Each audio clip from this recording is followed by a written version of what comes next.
को देखते हुए पाकिस्तान को बिल्कुल निपटा देना चाहिए, बिल्कुल निपटा देना बिल्कुल जड़ से ही। आप। और हमारी सेना अंदर घुस करके इनको ऐसा सबक सिखाए कि आगे आने वाले समय में इनकी पीढ़ियां भी हमारे सामने ना आए।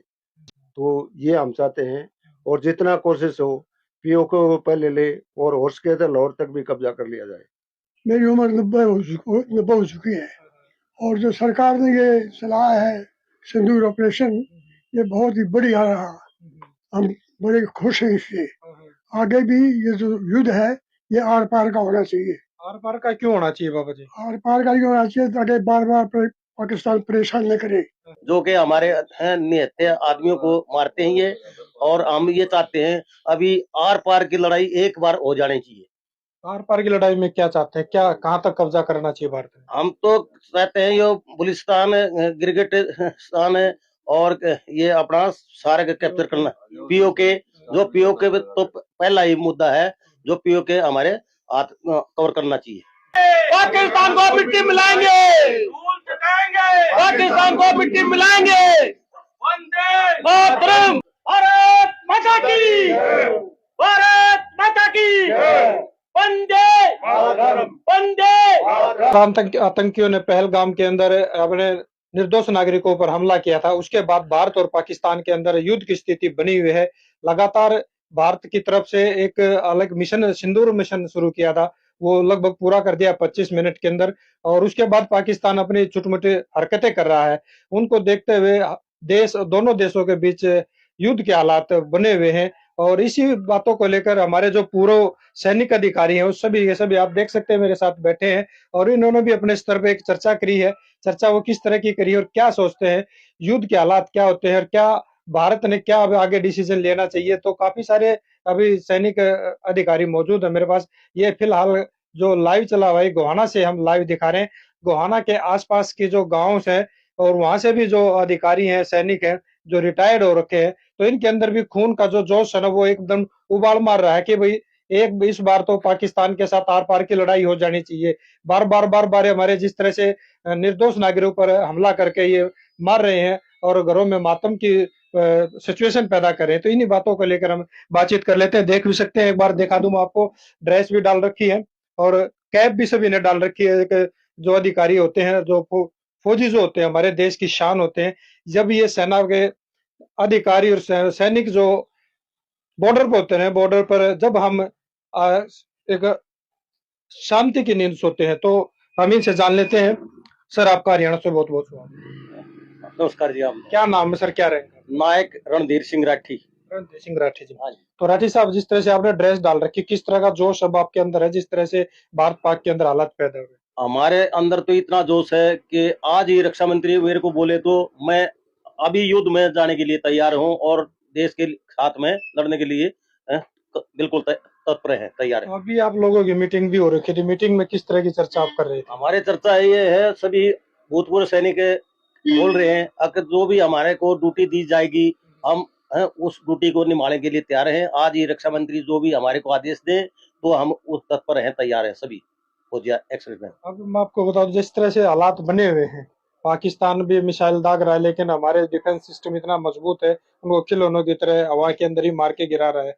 तो आप किस तरह से देखते हैं इसको, पाकिस्तान की हरकत? हमारी सेना बहुत ही मजबूत है, जो कि मुंह तोड़ जवाब दे रही है, और इसमें कोई दो राय नहीं है।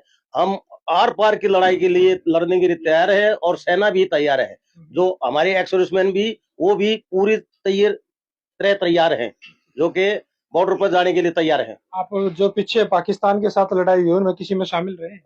हम 99 की लड़ाई में शामिल रहे, कारगिल लड़ाई। जो कारगिल लड़ाई में क्या हुआ था, क्या वहाँ पे सिचुएशन थी, किस तरह से फिर जीत हासिल करी भारत? कारगिल लड़ाई में हमारी बफोस तोप ने जो ऐसे बोल रहे थे अगर भाई ये कामयाब नहीं होगी, बफोस तोप ने हमारी अहम योगदान दिया है, और जो ऊपर पहाड़ियों पर पाकिस्तानियों ने बंकर बना रखे थे, उनको हमने ध्वस्त किया, और काफी उन्होंने मजबूती से काम कर रखा था, जो कि हमने उनको ध्वस्त किया है वहां पर।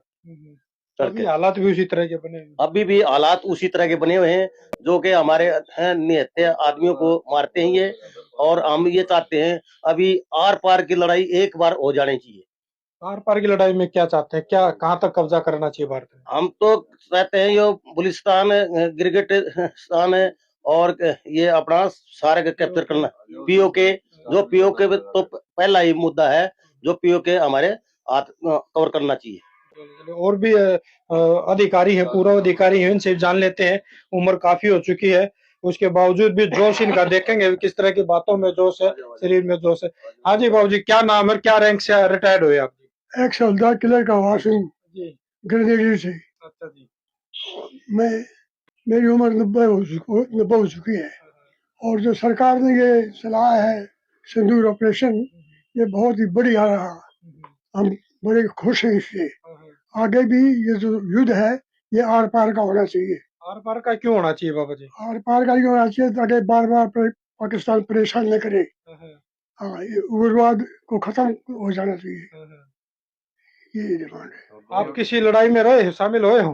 हाँ, कौन सी में? मैं 72 में हुआ था, और 65 और 71। तो उस वक्त क्या क्या हुआ था? 71 में हम शकरगढ़ में थे, सियालकोट सेक्टर में। वहाँ हमारे साथ कर्नल होशियार सिंह थे, सारे गाँव के, और उनको परमवीर चक्र मिला था। अच्छा जी। हाँ, और हम कामयाबी मिली थी हमें। तो भारत ने पाकिस्तान को हराया था उस टाइम?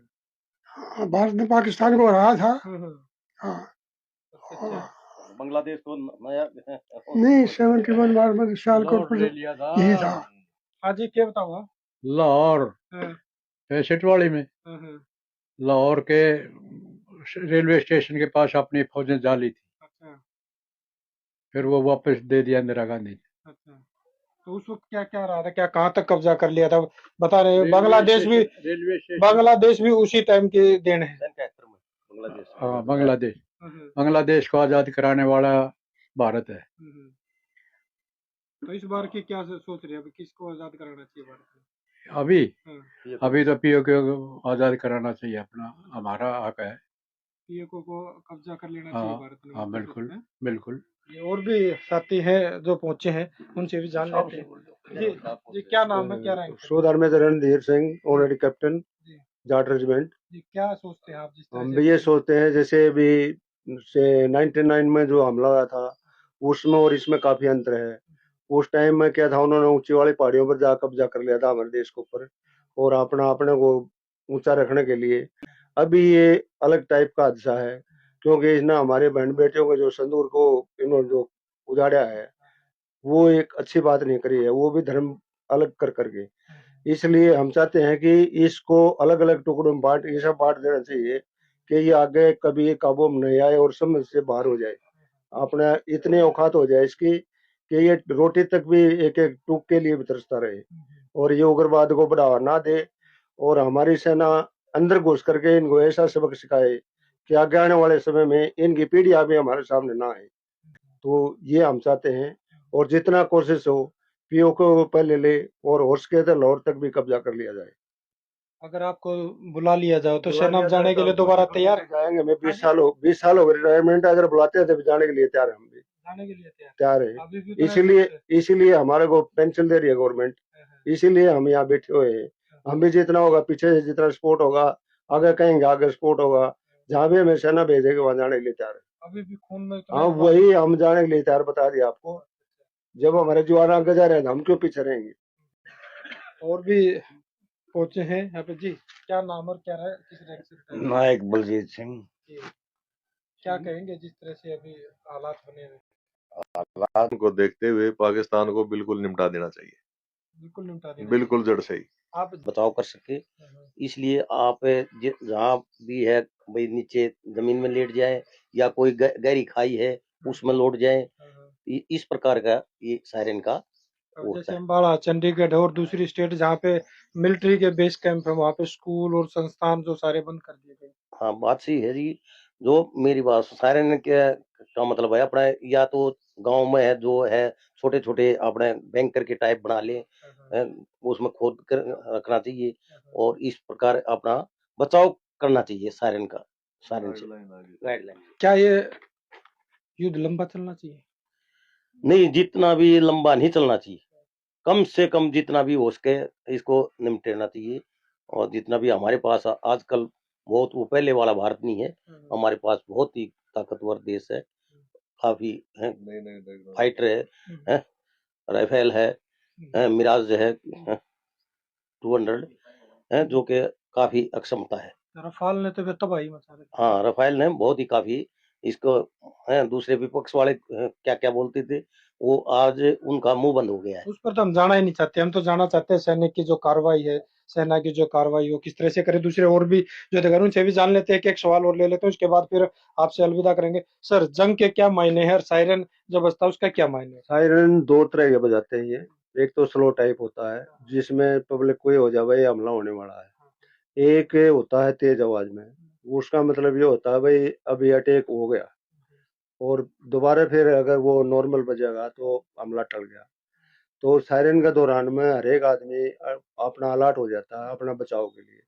जहाँ भी उसको सुविधा मिलेगी, जैसे कोई बैंकर है, कोई नाली है या कोई मकान है, जहाँ उसको अपना बचाव हो, कोई पेड़ है, उसके आसपास वो अपना बचाव कर सकता है। तो इसलिए सायरन का मेन महत्व ये है। अगर युद्ध लंबा चला तो क्या हालात हो सकते हैं? युद्ध लंबा चला तो इतने इसके पाकिस्तान के अंदर इतनी पावर नहीं है कि युद्ध को लंबा खींच देगा वो तो अगर हमारा देश एकदम से कार्रवाई करेगा तो 2 या 3 दिन में उसका सबके खत्म कहानी। बड़ी बात आप कह रहे हैं। समझ गए? क्योंकि एक तो हमारी 6 गुना तो हमारी मैन पावर ही फालतू उससे। हमारे पास आधुनिक हथियार बहुत ज्यादा है, और हथियारों के साथ में हमारे पास एम्युनिशन पावर ज्यादा है। मतलब उससे हम तो कई गुना एडवांस में चल रहे हैं, और वो तो एक मरता हुआ आदमी दूसरों को मरना गेल लेकर के मरना चाह रहा है। तुम डूबेंगे, आपको डूबे ले। बस वही कहानी हो रही है पिक्चर वाली, सनम हम तो मरे लेके तने चलेंगे साथ में। तो वो कहानी हो रही है इनके साथ। तो क्यों इन दो उग्रवाद इनका काबू मान नहीं रहा, तो वो इनके अंदर भी छोट मोट करता रहता है बीच में। साथ में ये अपना बचाव के लिए आप तो कर नहीं सकते, और उग्रवाद को हमारे अंदर धका देते हैं, जिससे हमारे बार बार जवान मर रहे हैं, बार बार और सिविलियन भी मर रहे हैं, और भी बहुत नुकसान हो रहा है। बॉर्डर के आसपास जाकर के देखो आप, बहुत नुकसान हो जाता है। कई पशु मर जाते हैं, कई भेड़ बकरी मर जाती है, और भी नुकसान होता है। लोगों को काफी, तो इससे बहुत ज्यादा नुकसान होता है। तो बार बार आंसू ना टपकाने के बजाय एक बार ही जितने आंसू टपक जाए वो ठीक है, उसको बिल्कुल ही खत्म कर देना चाहिए इधर से। जी जी, हाँ जी, जी। क्या सायरन के क्या मायने समझते हैं भाई, किस तरह से लोगों को सचेत हो जाना चाहिए? सायरन के बारे में भी कैप्टन साहब ने सारा बता ही दिया, हाँ, हाँ। उसमें तो कोई सो बचा तो ही आम नहीं। लोगों को फिर किस तरह की एहतियात बरतनी चाहिए इस तरह की? आम लोगों को जो भी बताया था मैंने पहले भी आपको, जो भी अपने गाइडलाइन है उनका तुरंत पालन करना चाहिए। सुरक्षा की दृष्टि से जो भी गाइडलाइन आई हुई है उनका तुरंत पालन करना चाहिए, और उस गाइडलाइन के बारे में जनता को जागरूक होना चाहिए। तो जी, आपने देखा फौजियों का जोश जो है वो बरकरार रहता है, चाहे वो किसी भी एज के किसी भी पड़ाव में हो। और आपने फौजी जितने भी रिटायर है यहाँ पे दिखा रही है, इन सब के विचार सुने, और इनको आज भी जोश है कि पाकिस्तान को इस बार निपटा ही देना चाहिए। बार बार जो छिटपुटी हरकतें करता है उन हरकतों से बाज आए, और पीओके जो लेने का जब ये मौका है, सिंदूर के नाम कर देना चाहिए। पीओके का जो एरिया है सारा का सारा भारत ने कब्जा कर लेना चाहिए। आप क्या सोचते हैं? और किस तरह से जो सायरन की जो बात बताई कैप्टन साहब ने, कि सायरन 3 तरह से बजते हैं, हमें और आपको बिल्कुल जागरूक रहना चाहिए। जो धीमा अगर सायरन बजता है, उस सायरन से हमें समझ जाना चाहिए कि हमला होने वाला है। और दूसरी बार जब सायरन तेज बजता है, और तेज बजता है तो समझ लेना चाहिए अटैक हो चुका है, और अपने आप को सुरक्षित जगह पर आपको छुपा लेना चाहिए, चाहे कहीं भी आसपास में। और उसके बाद जब तीसरा बजता है सायरन, तो वो सायरन जो बजता है आप समझ लेना चाहिए आपको कि अब नॉर्मल हालात है, आप अपने काम कर सकते हैं। तो आपको अपडेट कैसी लगी? इस तरह की अपडेट जानने के लिए जुड़े रहिए।